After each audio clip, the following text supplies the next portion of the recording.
Ulangan pasal 23 ayat 1 sampai dengan 8. Orang yang tidak boleh masuk jemaah Tuhan. Orang yang hancur buah pelirnya atau yang terpotong kemaluannya, janganlah masuk jemaah Tuhan. Seorang anak haram janganlah masuk jemaah Tuhan. Bahkan keturunannya yang ke-10 pun tidak boleh masuk jemaah Tuhan. Seorang Amon atau seorang Moab janganlah masuk jemaah Tuhan. Bahkan keturunannya yang ke-10 tidak boleh masuk jemaah Tuhan sampai selama-lamanya. Karena mereka tidak menyongsong kamu dengan roti dan air pada waktu perjalananmu keluar dari Mesir. Dan karena mereka mengupah Bileam bin Beor dari Petor di Aram Mesopotamia melawan engkau supaya dikutuinya engkau. Tetapi Tuhan Allahmu tidak mau mendengarkan Bileam, dan Tuhan Allahmu telah mengubah kutu itu menjadi berkat bagimu, karena Tuhan Allahmu mengasihi engkau. Selama engkau hidup, janganlah engkau mengikhtiarkan kesejahteraan dan kebahagiaan mereka sampai selamanya, selama-lamanya. Janganlah engkau menganggap keji orang Edom, sebab dia saudaramu. Janganlah engkau menganggap keji orang Mesir, sebab engkau pun dahulu adalah orang asing di negerinya. Anak-anak yang lahir bagi mereka dalam keturunan yang ketiga boleh masuk jemaah Tuhan. Tuhan, kami tahu bahwa rencanamu itu indah pada waktunya. Tema hari ini adalah peperangan rohani dalam diri manusia. Judulnya adalah kutuk atau berkat. Kami mohon padamu Tuhan, agar perjalanan hidup kami ini dituntun benar-benar, agar hidup kami sesuai dengan kehendak-Mu. Hanya di dalam nama Tuhan Yesus, Putra Allah yang tunggal, kami sudah serahkan bicara Engkau lewat lidah bibir hamba-Mu. Dalam nama Tuhan yang percaya, kita sama-sama berkata, amin. Beri kemuliaan Tuhan, saudara. Silakan duduk kembali. Shalom. Shalom. Puji nama Tuhan. Saudara yang terkasih dalam Tuhan, kita sebagai manusia pilihan Allah, kalau kita bilang mengikut Yesus keputusanku, mengikut Yesus keputusanku, mengikut Yesus keputusanku, ku tak ingkar, ku tak ingkar. Kira-kira nyanyian ini sakral atau tidak? Kira-kira nyanyian ini bermakna atau tidak? Halo? Sangat bermakna, saudara. Apalagi kalau sudah dikasih yang bagian kedua, walau sendiriku ikut Yesus, itu sampai 3 kali. Sesuai dengan tubuh roh jiwa. Ku tak ingkar, ku tak ingkar. Berarti itu janji Tuhan di tengah-tengah kita. Bahkan sampai yang ketiga, dunia di belakang, salib di depan. Itu tanda bahwa hidup kita sebagai orang pilihan Allah tidak boleh macam-macam. Ya, kita mau belajar untuk pikul salib karena salib ada di depan. Maukah engkau ikut Yesus sampai 3 kali untuk selama-lamanya. Kalau kita bilang ikut Yesus, apa artinya di dalam Ulangan 23 1 sampai 8? Saudara perhatikan baik-baik, kita tidak bicara kotor, tapi kita bicara tentang kebenaran. Orang yang hancur buah pelirnya itu adalah orang yang sok masuk dalam hawa nafsu. Tahu saudara? Jadi kalau saudara lihat orang cantik, saudara mengambil kesempatan dalam kesempitan. Kalau saudara melihat ada di satu rumah, ya, satu-satu perempuan di situ, itu juga tidak boleh. Itu namanya nafsu. Itu berarti hancurlah buah pelirmu. Berarti sudah tidak kudus lagi. Karena saudara memakai kesempatan dalam kesempitan, dalam kelemahanmu, matamu itu tertuju dengan hal-hal yang tidak baik. Dan itu kamu salah gunakan. Namanya dia di bawah, dia ikut aja. Coba kalau dia jadi bos, maukah digitukan, dipermainkan? Nggak mau. Jadi hati-hati semua. Ya, kita harus hati-hati bahwa buah pelir itu adalah kekudusan. Kalau kamu kudus, maka kamu akan menjaga dengan kekudusan. Bahkan di sini katakan yang terpotong kemaluannya, itu adalah ketika kamu lakukan itu dengan tidak sengaja, kamu menghamili orang itu, atau sampai orang itu terjadi sesuatu penyakit, maka saudara dikatakan terpotong kemaluannya, tidak ada harganya di hadapan Allah. Jadi saudara harus berhati-hati. Kenapa? Karena jangan masuk jemaat Tuhan. Saya ingat ada satu kesaksian, saudara ya, di mana orang ini tidak pernah pacaran, tidak pernah lakukan apapun. Itu intinya ya. Karena gara-gara dia itu melihat sesuatu, ya, bisa dia lihat di Biskop, ya, bisa lihat di YouTube, bisa lihat dimanapun juga. Namanya dunia kadang menjanjikan hal-hal yang muluk-muluk, hingga akhirnya mereka jatuh itu awal mulanya hanya berpacaran, lama-lama berhubungan, dan lama-lama dia bisa membunuh. Nah itu bukan lagi terpotong kemaluannya, tetapi sudah di hadapan Allah kamu kebuang. Makanya harus berhati-hati. Akhirnya hidupnya kacau semua, saudara. Seluruh keluarganya kacau semua. Kita tidak mau seperti itu. Yang kedua, makanya di sini nyanyian katakan bahwa, coba saudara perhatikan, yang kedua, walau sendiri ku ikut Yesus, walau sendiri ku ikut Yesus, walau sendiri ku ikut Yesus, ku tak ingkar, ku tak ingkar. Apa maksudnya? Jadi kalau saudara merasa bahwa dalam kehidupan saudara itu masa saudara lahir, coba tolong diperhatikan, jangan ramai sendiri, ini penting. Kalau saudara lahir di dalam dunia ini, sudah merasa tidak ada kasih sayang. Perhatikan, sudah merasa bahwa perkawinan ada perkawinan yang tidak baik, di mana hal itu membuat kita kacau. Kenapa? Karena tidak sama dengan si A, si B, terutama teman-teman dekat kita.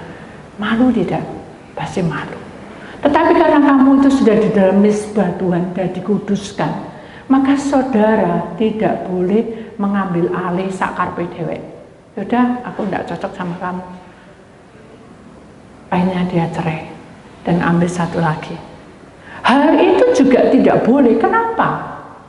Karena itu berdosa. Dan Tuhan berkata, janganlah masuk ke jemaah Tuhan. Aku tidak mengenal kamu. Ada satu kejadian, mungkin saya sudah cerita atau mungkin saudara lupa atau tidak. Satu ketika dia itu menikah dengan orang, bilang kasarannya, satu nyimpang sana, satu nyimpang sini. Tapi karena sesuatu dia harus disatukan.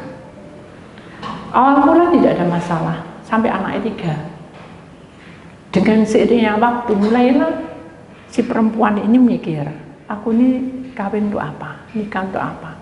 Toh aku sendiri yang keluar. Berarti buat apa aku menikah? Sedangkan aku melihat tetangga, melihat teman dekatku itu malah dia yang dicukupkan. Aku ini loh banting tulang sendiri, pagi siang malam kepala tak kerja kaki, munting karpe dhewe, tapi dia tidak mau tahu. Ya sudahlah, aku tak berdoa. Nah ini hati-hati. Tuhan, kalau ini kehendak-Mu, jadilah bunga di hadapanku tuh. Dari depan tuh ada taman, berbunga semuanya. Benar berbunga, saudara. Wow, begitu. Berarti saya boleh menikah lagi. Jadi itu tanya lagi, Tuhan, kalau memang ini jodohku, jadilah bunga ini kuntup semua. besok lusa lagi 3 hari kemudian tutup semua, mingkup semua. Wow, katanya gitu.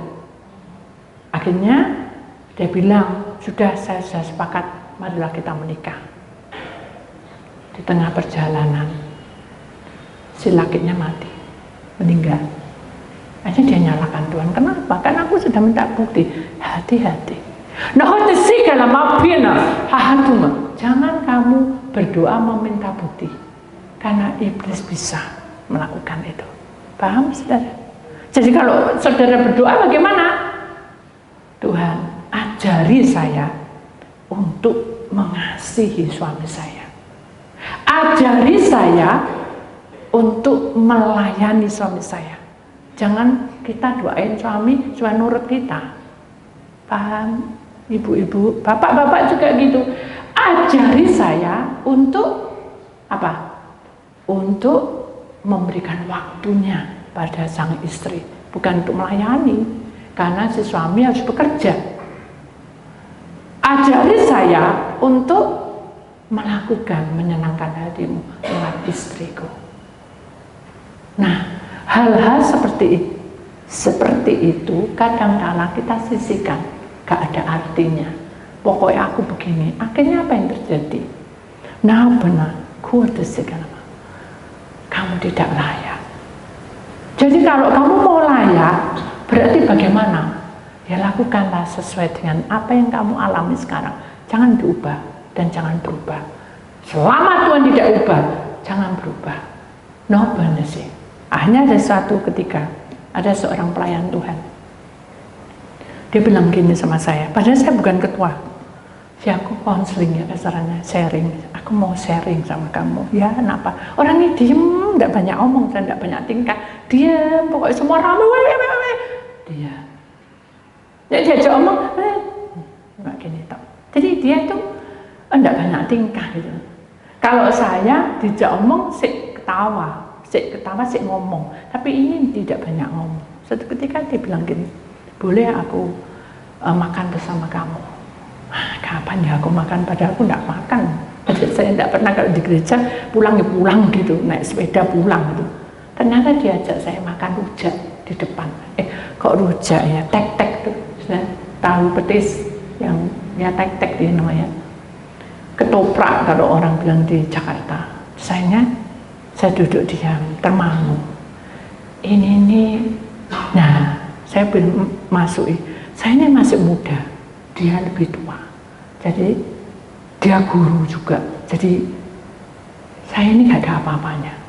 Itu menurut saya, penilaian saya, logika saya yang bicara. Saya itu gak mampu. Kalau dia ngomong apa-apa, gak apa-apa tak omong nombe, om atau tante. Itu pendeta. Kita manggil om sama tante. Dah diem aja. Begitu dia buka suara, diam dia. Usap hidungnya sampai merah hidungnya. Nggak nangis, tapi ini merah, berat-berat dilapin. Terus dia bilang gitu, gini, aku mau curhat sama kamu, tapi tolong jangan dibilangkan sama om dan tante. Waduh, kok wis ngerti dalam hati saya. Ya, tapi Tuhan tuh bilang, ingat, ya, tapi saya tanda apa-apa, gampang itu. Orang yang gampang itu bahaya. Orang yang tidak pernah menghargai orang itu bahaya. Paham maksud saya? Nah, akhirnya dia mulai bilang, aku ini dari dulu masih kecil tuh aku tuh sudah cinta Tuhan. Tapi karena pekerjaannya menuntut, jadi saya agak jauh dari Tuhan. Terus tua-tua ini aku dekat. Saya bilang, selama kamu pergi, selama kamu enggak ke gereja, maksudnya enggak pelayanan dulu, maksudnya kamu ngapain? Full. Saya bekerja full, pagi, siang, malam, sore, pagi, siang, sore, malam, pokoknya full. Terus saya mikir, fullnya apa ya? Oh, mungkin mikir saya ngelesi, ya, full dia. Akhirnya saya bilang gini, ya udah kita doa aja, karena saya enggak tahu, saudara. Saya takut mau ngomong. Hanya saya berdoa. Begitu berdoa, saudara, Tuhan tuh kasih penglihatan, pengertian, bukan penglihatan, maaf, pengertian. Orang tuh kalau bekerja pasti ada upahnya. Tapi kalau di dalam Tuhan, orang yang rela melayani pasti besar kuasanya. Apa? Apa? Bukan besar upahnya ya, tapi apa? Besar kuasanya. Kuasanya siapa? Tuhan. Hanya saya gini ya, aku milik kuasa Tuhan, kan gitu ya. Hanya saya bilang utarakan, terus dia gini, ngeliatin saya dari atas sampai ke bawah, sampai rambut saya kan panjang. Waduh, watak rambutku ini berbau, itu pikiran saya, karena dia ngeliatin saya enggak selesai-selesai. Hanya saya kunci dan naik ke atas. Dia bilang gitu, pantas juga kamu. Jadi saya salah tingkah. Aduh, jangan lihat kayak gitu. Saya jadi nggak enak. Kalau saya salah kata-kata saya minta maaf. Enggak. Aku boleh merasa ada jawaban cara. Ternyata orang kalau bekerja dan melayani Tuhan itu memang sama-sama. Tapi kalau kerja memang dapat upah, aku sudah dapat semua. Apa yang aku cari sudah aku dapati. Dengarkan, apa yang aku cari sudah aku dapati karena aku rajin bekerja. Ya sesuai itu saya. Tapi aku melayani sama sekali tidak. Nah, sekarang lakukan. Ya, tapi aku tidak layak. Dimbruk gini. Kenapa tidak layak? Ya karena aku perempuan. Pelan. Loh, perempuan kenapa? Di hadapan Tuhan perempuan laki sama aja. Tidak layak. Kenapa?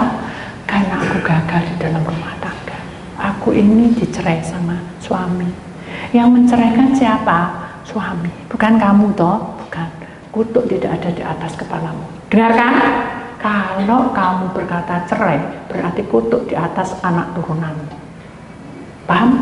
Tapi kalau saudara dipaksa untuk cerai, dan saudara berusaha, sampai dimanapun berusaha, tetap terusir, tercampak masalahnya. Nah, beda sih nama. Allah tahu. Paham? Paham saudara? Jadi marilah kita mengenal pribadi Tuhan supaya nomor 1 ini, ayat 1 ini jangan ada di dalam diri kita. Paham? Marilah kita hidup suci dan hidup kudus sesuai dengan Tuhan mau. Kenapa? Oh enak Bu Titik ngomong, coba nek ngelakoni. Bodoh saudara, saya juga ngelakoni sama. Banyak hal kadang membuat kita luka. Tapi kita harus tahu saudara, bahwa apapun yang kita alami, Tuhan itu bekerja. Nah beda, Tuhan itu bekerja. Nah beda juga, halama, karena aku ada di samping. Orang menfitnah boleh. Kata-kata fitnah itu sering terjadi, saudara, karena ada bukti. Paham? Dengarkan. Karena ada bukti, maka kata fitnah keluar. Karena ada gosip, karena si A si B mengerti dan paham. Tapi di hadapan Tuhan, pantaskah kita mengadili? Halo? Boleh kita mengadili? Gak boleh. Lalu apa yang harus kita biarin udah? Enggak. Kasih nasihat 1 kali, 2 kali. Sudah kena ya udah, kita lipat tangan, tutup mata, tunduk kepala. Kan gitu. Paham saudara? Jadi kebenaran Tuhan ini akan terjadi dan tidak ada lagi anak haram di sini. Kasarannya gitu. Saya tahu anak haram, anak yang tidak diberkati oleh Allah itu berdosa. Makanya kita harus sesuai dengan perintah Allah. Kalau kamu sesuai dengan perintah Allah, maka ayat ini akan menjadi ayat emas kita. Ulangan 23 ayat 5. Tetapi Tuhan Allahmu tidak mau mendengarkan Bileam, dan Tuhan Allahmu telah mengubah kutuk menjadi berkat bagimu karena Tuhan Allahmu mengasihi engkau. Amin. Jadi orang yang masuk di dalam Bileam ini, saudara, itu orang dunia malam, orang percaya hal-hal perdukunan, orang percaya hal-hal yang tidak baik, sampai orang itu didukuno. Dan dia bilang, saya ini sudah warak, sudah kenyang dengan perdukunan. Loh, kenapa? Karena ipar saya tidak suka. Kenapa? Karena saya diam terlalu sombong. Loh, orang itu kan punya karakter masing-masing, betul nggak? Kalau orang diam bukan berarti sombong, tetapi mungkin karena dia nggak enak hati, dijak omonganmu, itu tak mungkin bisa. Yang mulai sekarang kamu buka gigimu dan senyum aja, Susah, karena saya tidak biasa berdua muka. Maksudnya apa? Jadi kamu lagi senyum sakit hati gitu? Enggak juga, tapi tidak terbiasa. Nah ini saudara. Jadi orang yang tidak terbiasa disuruh kayak gitu susah juga. Sudah kalau gitu berdoa sama Tuhan ya. Ya sudah, enggak apa-apa, aku bisa lakukan itu. Tapi satu ini, aku enggak mau pelayanan. Jadi dia sudah selama di situ, sampai saya itu jadi pemimpin kaum muda, dia tetap enggak mau. Hanya saya tersentuh, dan saya ingin deketi dia. Hanya saya deketi dia. Benar ya, memang kepribadiannya sangat unik. Paham sudah? Mau berdoa aja, nunggu semua orang pergi. Itu sudah unik.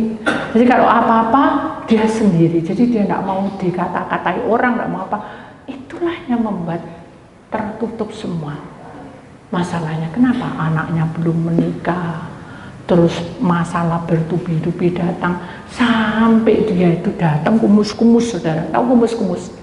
Kayak tidak mandi, baru kerja, masuk di dalam bait Allah. Dan dia bilang, aku tidak capek asal aku bisa bertemu dengan Tuhan. Sudah benar. Tapi dia tidak mau pelayanan.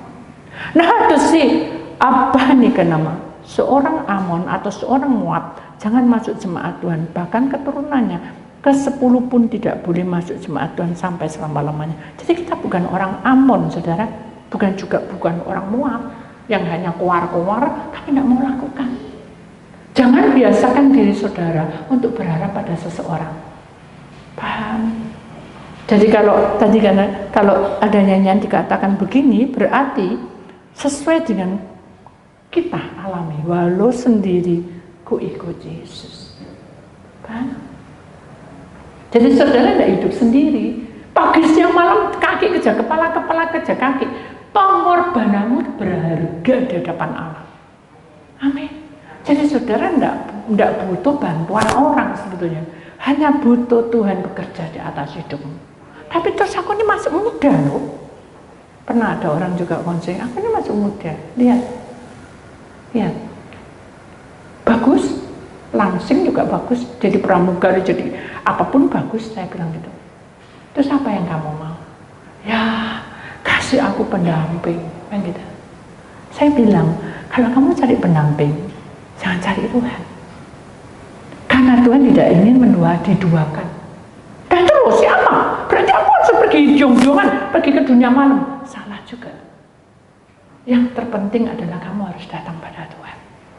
Kalau nanti waktunya buah itu matang, pasti kamu dikasih pendamping. Dia nyengir. Loh kamu kok nyengir? Iya sih, aku malu. Kenapa? Aku udah pacaran sudah 10 kali. 10 kali dalam hati saya. Ini dipino 10 kali kok jadi putus. Ya orangnya enggak mau, terus aku enggak cocok lah, inilah, itulah. Karena kamu mengharap pada manusia. Nah, segala pena api oleh ketika kamu berharap pada Allah, kamu akan jadi kuat. Ya apa ya, hidupku lo sendiri, kan gitu Ustaz. Karena aku tinggal sendiri, mamaku jauh, semua jauh. Nah, itu menjadikan nama. Tapi Tuhan ada di hatimu, Tuhan ada di pikiranmu, Tuhan ada dalam nafasmu. Iya sih, tapi kamu tidak mau mempercayainya. Kalau kamu percaya, kamu bisa lakukan. Ya apa ya, yang gitu. Jadi kalau kita masih, ya apa ya, berarti masih ada sifat apa? Keinginannya menuju ke sana. Apakah tidak boleh? Boleh. Nah, benar sih kenapa? Abina. Karena di ayat ini katakan bahwa kamu itu harus mendapat roti dan air. Tapi dunia yang kamu alami itu tidak dapat. Seperti ini. Karena mereka tidak menyongsong kamu dengan roti dan air pada waktu perjalananmu keluar dari Mesir. Mesir ada keadaan dunia ini. Dan karena mereka mengupah Bileam bin Beor dari Petor di Aram Mesopotamia. Ini adalah dunia malam, dunia kegelapan, dunia yang apa ya orang bilang tuh kayak ilmu ya. Jadi orang bisa lihat, wah kamu gagah, wah kamu cantik. Ada lagi yang punya kedudukan, wah tambah naik-naik. Itu kan berbahaya ya, karena bukan pertolongan dari Tuhan. Makanya Tuhan berkata, kalau kamu mau dan orang-orang yang sama dengan kamu, pasti kamu akan dikasih roti dan kamu akan dikasih air. Roti itu adalah kehidupan. Air itu juga adalah kehidupan. Kita makan, minum pakai roti. Air adalah kehidupan, karena Tuhan adalah air kehidupan. Jadi harus seimbang. Pekerjaan, prioritasmu, kedudukanmu, keuanganmu harus seimbang dengan pelayananmu. Gak bisa jelek ini, pelayanan tinggi, ikiin turun ke bawah tambah-tambah. Gak boleh, ini harus seimbang, pelan-pelan masuk. Bagaimana caranya? Cari Tuhan. Aku sudah puasa 40 hari. Loh, Tuhan itu tidak butuh kamu puasa 40 hari. Kesungguhan hatimu. Kalau kamu sungguh-sungguh 40 hari berjalan, jalan sudah. Semuanya dibuka semua. Itu sah. Karena apa dia? Karena dia masih muda. Harapan untuk menikah, harapan untuk jadi orang yang wah itu bisa. Tapi sampai kapan kamu tidak ada kepuasan? Maka itu sesuai dengan jalur Tuhan. Jangan menyimpang ke kiri ke kanan. Fokuskan ke salib itu. Amin. Mari kita hidup sesuai dengan Tuhan mau. Kenapa? Karena di dalam nyanyian juga dikatakan, saudara. Saya tidak hafal, tapi saya ingin mengingatkan dunia di belakang, salib harus di depan. Dunia ini adalah pancaroba hidup ini. Sekarang kondisi keuangan segala macam ini paceklik, saudara. Biar di belakang, tapi salib yang di depan ini harus di depan. Utamakan semuanya ke Tuhan. Contohnya apa? Senin Selasa Rabu Kamis Jumat Sabtu Minggu ke gereja? Tidak, maksudnya adalah Senin Selasa Rabu Kamis Jumat Sabtu Minggu berserahlah kepada Tuhan. Tapi aku sudah buktinya aku selalu seperti ini. Nah, karena kamu mengeluh, tidak boleh. Syukurono, saudara. Apapun yang terjadi, Tuhan akan berikan waktu kepada saudara untuk dalam kebenarannya. Amin. Supaya apa? Supaya kita tidak akan mendengarkan Belium itu tadi. Karena itu janji yang muluk-muluk. Hati-hati, kita bisa ketipu, bisa dibohongi, bisa orang bilang tuh seakan-akan kita ditolong, tapi sesungguhnya kita dihancurkan ke bawah. Jadi hati-hati. Kenapa? Karena tetapi Tuhan Allahmu tidak mau mendengarkan Belium, dan Tuhan Allahmu telah mengubah kutuk itu menjadi berkat bagimu, karena Tuhan Allahmu mengasihi engkau. Mengapa Tuhan berkata kutuk diubah menjadi berkat? Karena hidup kita 24 jam tidak bisa hidup suci dan tidak bisa hidup benar. Benar enggak? Selalu ada salahnya, selalu ada salahnya. Tapi ada remnya. Ada suatu ketika seorang pemuda, saudara ya, dia lagi jatuh cintanya sama Tuhan, nyanyi terus bersyukur. Saya juga tidak bisa nada siulan, tapi untuk nyanyinya gini. Hari ini harinya Tuhan, mari kita bersukaria, sukacita terus, karena dia mencintai Tuhan. Nah, suatu hari dia tuh kecopetan, ya, di bus umum dia kecopetan. Bisakah dia nyanyi hari ini harinya Tuhan? Dia punya teman banyak, tapi dia tidak mau bilang kalau dompetnya kecopetan. Dia nyanyi terus. Suatu ketika di waktu hari itu juga, hey bos, marilah kita minum bersama. Minum maksudnya bukan minum itu minum stroke, makan bakso, kita sama-sama bareng-bareng. Itu sudah biasanya dia gitu. Dan langsung mukanya pucat. Dan dia bilang gini, hari ini harinya Tuhan, ya, marilah kita sudahi dulu makan-makannya. Gitu. Aku mau ada repot, gitu. Terus si temannya tuh jawabin, hei bos, kapan kamu repot? Aku lihat kamu udah punya jadwal repot, gitu.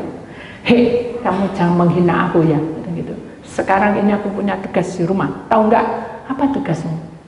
Jangan bikin malu, bersihin WC, gitu. Oh, semua ketawa-ketawa. Kamu ya, ketawa ya. Awas kamu, besok kamu justru bersihin WC, aku yang ketawa lebih dulu, lebih keras. Jangan gitu, dah kamu yang balas, ya ganti tak balas. Kamu nggak boleh kayak gitu, harus kamu kasihin sama aku dong. Gitu, sudah. Ya sudah, tak bantu. Sudah, jangan ikut aku. Diikutin. Dia mau bantu. Sudah, jangan ikut aku. Sudah, ya pergi semua temennya, dia tutup pintu. Jebret. Nemplek di pintunya. Syukurlah, hari ini lolos aku. Di mana ya dompetku ya? Baru ingat. Tuhan terus tegur. Ya. Tiba-tiba dia lihat burung, tahu burung emprit. Burung emprit itu apa ya? Apa namanya burung emprit itu? Burung bukan kutilang, burung prit itu loh. Tahu ya burung emprit yang coklat atau kayak gelar? Bukan burung emprit, yang paruhnya itu putih itu, ya. Apa? Ya, tidak tahu. Pokoknya burung emprit kalau saya bilang, oh, prit gitu ya, kayak perenjak, gitu ya. Dia masuk ke lubangnya rumah. Wah, kamu mau bikin kotor di tempatku ya? Nah gitu. Dia usir. Wah, pergi. Hanya pergi itu bulunya ketutuk sama sapunya, jadi menduli semua. Saya tidak bisa mibrang. Kamu ya, burung prit, ya. Kamu jangan macam-macam sama aku. Aku anak Tuhan, tahu enggak? Kalau kita bisa berbahasa binatang, aku juga ciptaan Allah, betul enggak? Kok kamu pukuli aku, betul enggak? Kamu enggak tahu aku punya keluarga, betul enggak? Tuhan tunjukin malaikatnya, ya malaikat mengokno, tengokno telinga, mukanya di depannya jendela, gitu. Anaknya ada 3. Wah, kamu mamanya ya? Nah, karena dia tidak bisa ngerti bahasa binatang, kalau bisa, iya aku mamanya. Tapi sekarang aku tidak bisa terbang ke sana, buluku sudah tidak bisa. Habis semua, mbok pukuli semua tadi itu jatuh semua. Aduh, dia terasa sendiri. Aduh, aku berdosa katanya. Udah, aku antar kamu naik. Naik dia, masukkan. Begitu pada saat dia masukkan, saya tahu ini burung tidak ada bulunya. Dia ini kedinginan karena habis hujan. Hanya bulunya Mbok tadi mamanya dicuabuti sendiri dan ditempelkan ke anaknya. Jadi maksudnya diselimuti. Dia ngeliatin ketegun. Begitu besar pengorbanannya burung ini ya. Terus dia turun mikir, aku ketinggalan dompet kok saya membujuki temanku ya. Aku dosa ya. Gitu. Seperti kayak ada satu pengertian yang itu tidak boleh terjadi. Kamu tidak boleh berbohong gara-gara kamu kecurian. Kamu harus terbuka. Ya sudah, ya. Hanya dia burung, dia naik. Maaf no ya, tak doa no. Pernah doa no binatang? Halo, iku lah Bu Titi, urusan Bu Titi. Iya tak? Bukan urusan kalian. Kalau binatangnya sakit tidak didoa no? Didoa no saudara, ya. Dia doa no, Tuhan, tolong bulu-bulunya ini Tuhan cepatlah lebat. Salah doain. Itu. Kan Tuhan mau perintah itu. Tuhan harusnya apa? Tuhan lindungi burung ini. Di saat hujan turun, panas turun, bulunya ini Tuhan tidak bisa terbang dia. Maaf no, saya ampuni saya yang sudah bikin susah. Betul enggak? Harusnya kita yang harus ngomong. Saya ampuni saya, bukan burungnya cependang kasih bulu yang panjang. Itu enggak boleh. Hanya dia doa gitu, gak kejawab, mati burungnya. Anaknya terus dia kasih makan sambil menyesal. Jadi saudara, sesungguhnya kejadian dalam dunia ini banyak contoh, tapi kita kurang peka. Kita harus tahu bahwa kepekaan itu dialami ketika saudara mengalaminya. Jadi jangan saudara menganggap bahwa itu urusannya Bu Titik, itu urusannya itu tidak boleh. Kita harus serumpun seia sekata. Hingga akhirnya kita bisa mengenal, oh aku harus begini, aku harus begitu. Kita bisa memahami satu dengan yang lainnya. Amin. Amin. Aku minta maaf ya, bukan di sini. Aku minta tolong ya. Ini lagu aku tidak bisa menguasai. Ya, dia kayak nyanyi lain. Sama hari ini, harinya Tuhan, tapi dia nyanyinya lain. Saya tidak bisa apa-apa. Saya marah. Saya bilang, Tuhan, terpuji nama Tuhan, karena pujian hari ini juga bagus. Nah, biasakan seperti itu, sudah. Jangan kecewa. Justru kita mengucapkan syukur apapun yang terjadi, ini Tuhan yang inginkan. Amin. Mari kita imani. Kenapa? Karena di sini Tuhan katakan ayat 6, selama engkau hidup, janganlah engkau mengikhtiarkan kesejahteraan dan kebahagiaan mereka sampai selama-lamanya.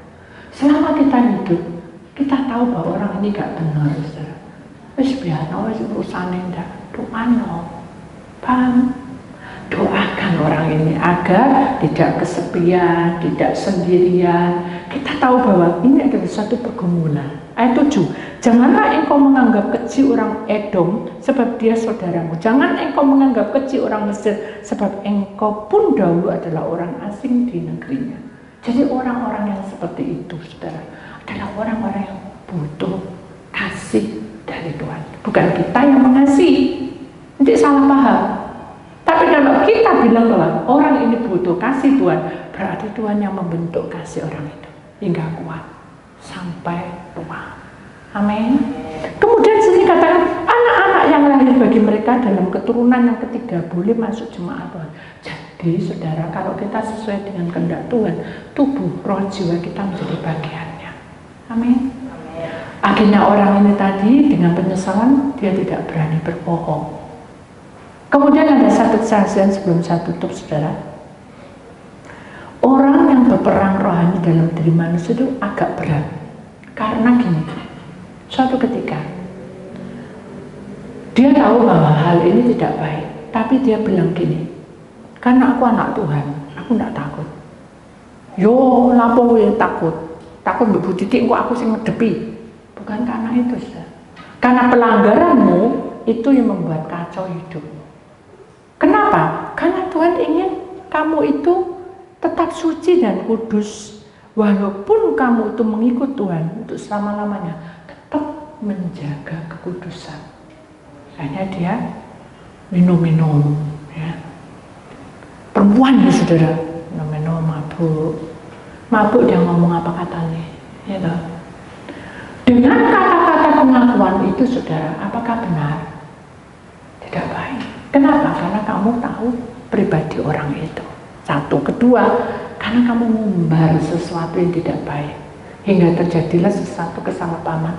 Akhirnya pertengkaran besar-besaran terjadi. Apakah itu kehendak Tuhan? Tidak.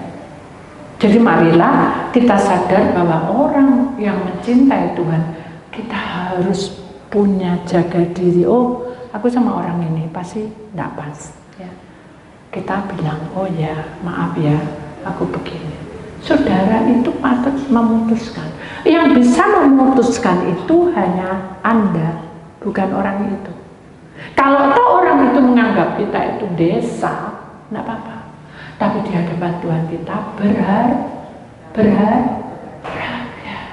Kita tidak butuh berharganya, tapi kelanggengan, kedamaian, berkat mengalir anak cucu turunan kita bisa sampai 10 turunan tadi dan 3 turunan. Bayangin saja. Jadi berarti kita ini jadi dalam satu proses yang panjang sekali itu untuk kehidupan anak-anak kita. Ada orang bilang ini gak apa-apa jadi korban mboe atau bapake, juga sebetulnya tidak boleh. Kenapa? Karena semuanya itu ada pikulan masing-masing, ya. Jadi saudara tidak bisa menyamakan dengan anak, menyamakan dengan mantu, menyamakan dengan istri, menyamakan dengan suami. Kenapa? Karena di dalam Tuhan, kutuk dan berkat itu adalah hak Tuhan masing-masing. Kalau kamu melanggar, berarti kutuk di atasmu. Siap? Gak mau aku, ya sudah, jangan dilanggar. Kenapa? Karena Tuhan ingin kita diubah, hidup kita yang kutuk menjadi berkat. Mari kita imani, saudara, bahwa anak-anak yang lahir bagi mereka adalah keturunan yang ketiga boleh masuk di dalam jemaat Tuhan. Amin. Jadi mari kita imani bahwa Tuhan memproses hidup kita lebih dari segala-galanya. Amin. Ya. Firman Tuhan sampai di sini kita sudahi. Kita harus sadar bahwa orang-orang yang dipilih oleh Allah itu harus digembleng. Hari-hari ini kan kita digembleng terus ya saudara. Adakah berat saudara selama ini? Halo? Ada yang berat selama ini? Semuanya harus belajar. Amin. Ada satu nyanyian saudara yang saya suka di sini, ya. Hanya dekat kasih-Mu Bapa. Kenapa? Jiwaku pun tentram, ya. Engkau menerimaku. Apa? Menerima apa? Dengan sepenuhnya. Walau apa? Walau dunia melihat rupa, namun kau memandangku sampai ke dalam hatiku. Nah, jadi pujian ini saudara, sebetulnya ini adalah satu peringatan buat kita. Walaupun kita ini tidak mampu, bodoh, ya tadi kan saya bilang, saya nggak pinter dari orang itu, justru orang itu mengerti saya dengan kata-kata itu. Kenapa? Karena Tuhan yang ada di dalam hati saya terpancar. Amin. Saya mau mendapat pancaran dari Tuhan. Amin. Tapi saudara siap untuk menerangi orang-orang di sekitarmu, suamimu, anakmu, mantumu, cucumu, ya, semuanya harus disinari walaupun itu menyakitkan hatimu. Ya, kita akan menyanyikan lagu ini bersama-sama.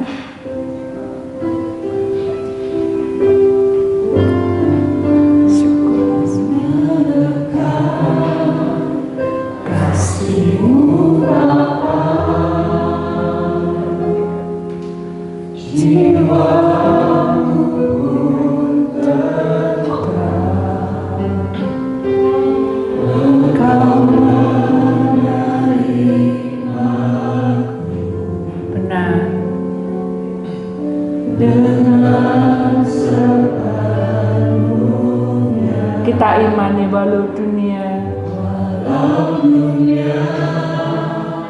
melihat rupa, namun kau memandangku sampai ke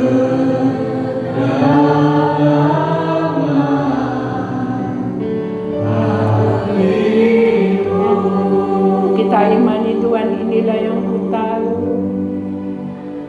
Tuhan inilah yang ku tahu. Kau mengenal hatiku, jauh melebihi semua.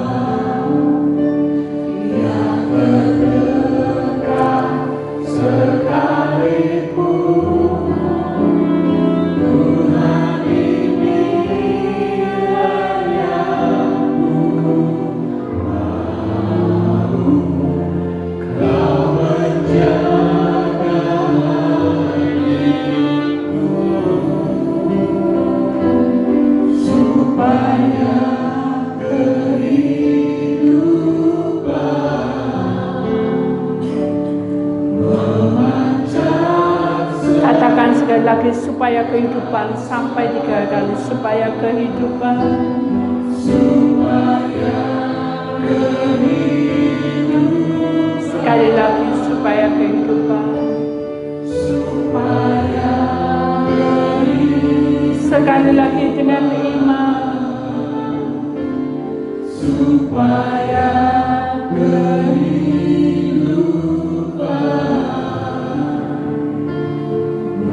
memancar senantiasa.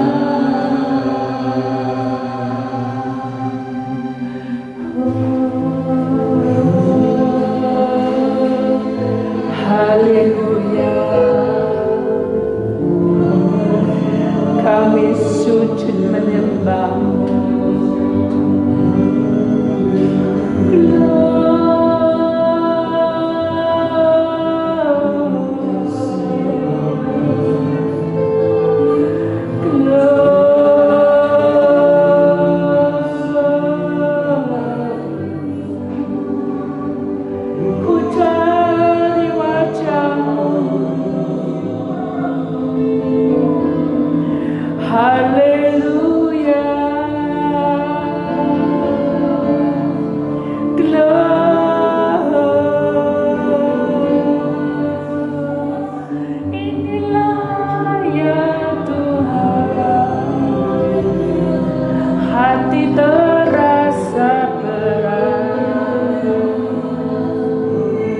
seorang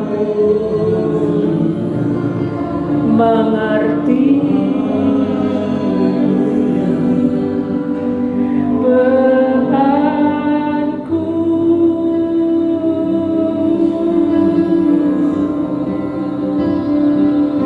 Kami datang menghampirimu, Yesus. Biar aku tanya, Yesus,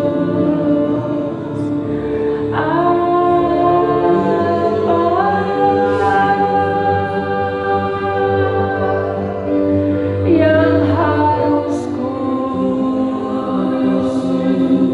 buat.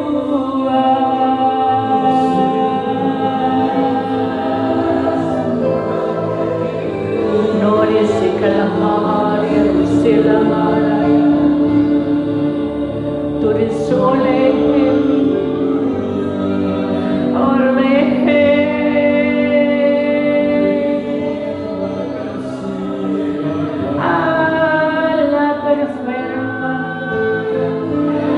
marilah datang kepadamu.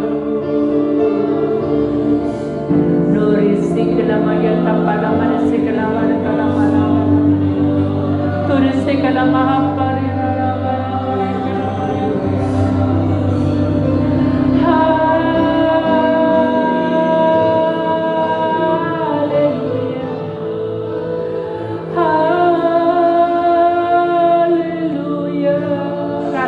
Saudara, hadirat Tuhan turun mengenapinya.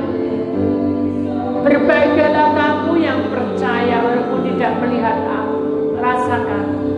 Lurus segala menyatam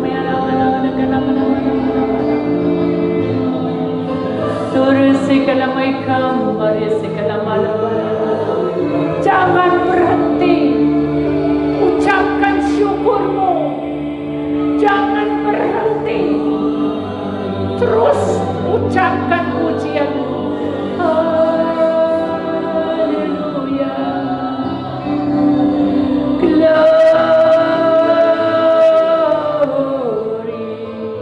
Bara api mengalir. Urapannya mengalir seperti api yang membara. Urapannya bekerja di atasmu. Jangan gelisah, jangan takut. Rasakan hadiratnya. Nuri selamari kalamara uri selam kalamara wala wala wala wala kalamara. Turusi kalamaha wala wala si kalamaha uri kalamara. Haleluya.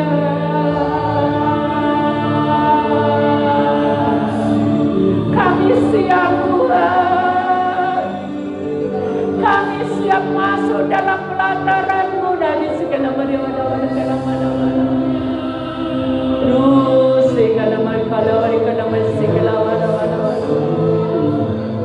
Lihatlah kehadiran para malaikat ada di samping kiri kananmu. Jangan takut. Mengalir menembus ruang hatimu. Mengalir, mengalir, mengalir.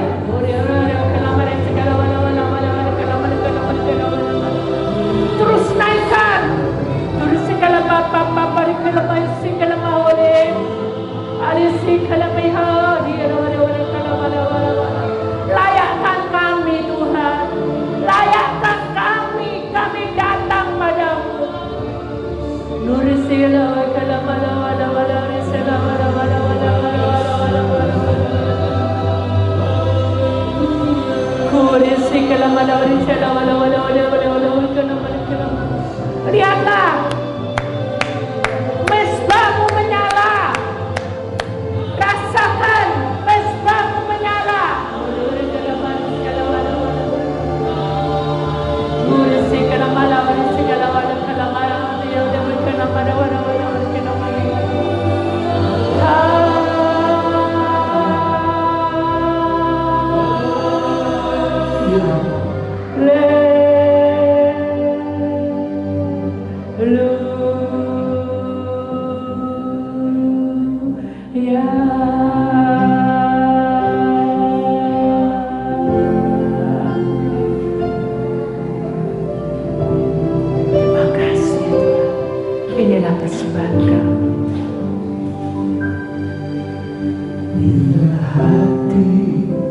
terasa berat, tak seorang pun mengerti beratku. Hanya Yesus, apa yang harus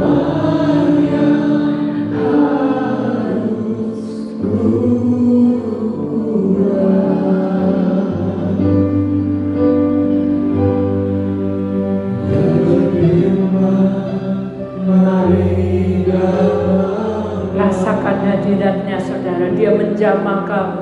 Dia selalu pedulikan aku. Ku datang Yesus, dia ikut salah bebanku.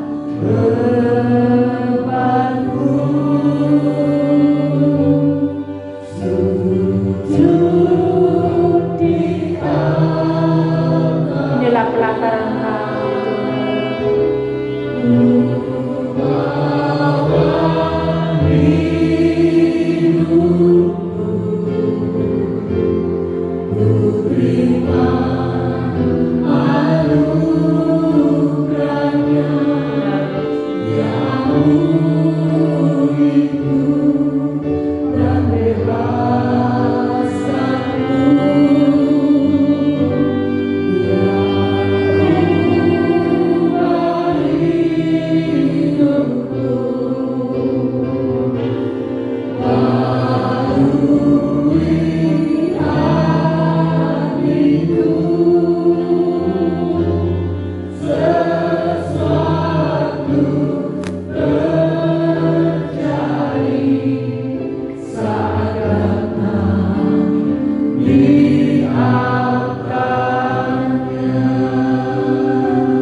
Renungkan saudara, kita sudah masuk dalam pelataran Tuhan. Apapun beban, noise, taruh. Apapun persoalan, letakkan. Apapun penyakitmu, berserahlah. Karena dia ada di tengah-tengah. Rasakan. Seperti seteruman hangat mengalir ke tembus surang sum-sum. Jangan berhenti. Katakan, Yesus, terima kasih.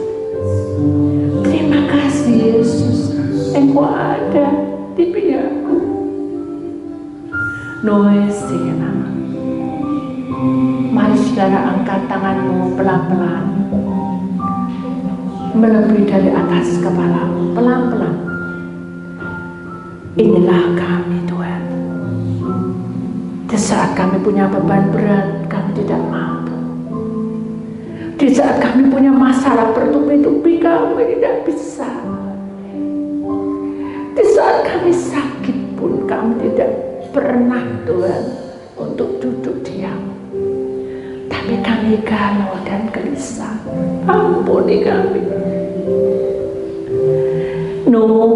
Aisina. Dia berbisik padamu. Nah itu si Olehim. Adakah kamu mengerti bahwa Bapakku mencintai? Kita jawab saudara dalam hati, saya percaya Tuhan. Lalu dia berbisik lagi kepadamu. No Olehim atas si kiamat. Percayakah kamu bahwa juru selamat ada bersamamu? Apa jawabmu? Ya Tuhan, saya percaya. Kemudian dia lebih melekat lagi di dalam telingamu dan berbisik dengan kasih sayang. Abi oleh mati, Allah mencintaimu. Oh mengisi kamu, Tuhan isi lebih.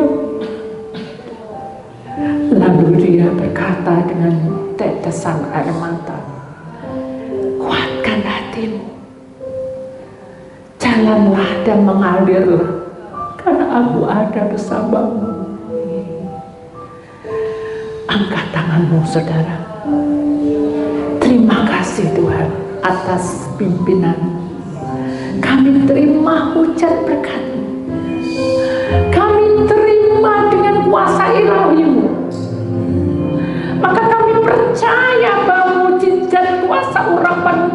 Indonesia. Engkau menjamin masa depan kami.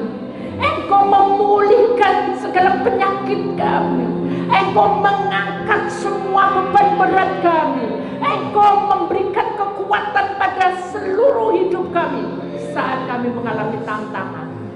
Kami percaya di dalam nama Tuhan Yesus, maka ladang hidupmu diberkati, ladang rohanimu diberkati, ladang kesehatanmu diberkati, ladang pelayananmu diberkati, ladang kehidupanmu sehari-hari diberkati.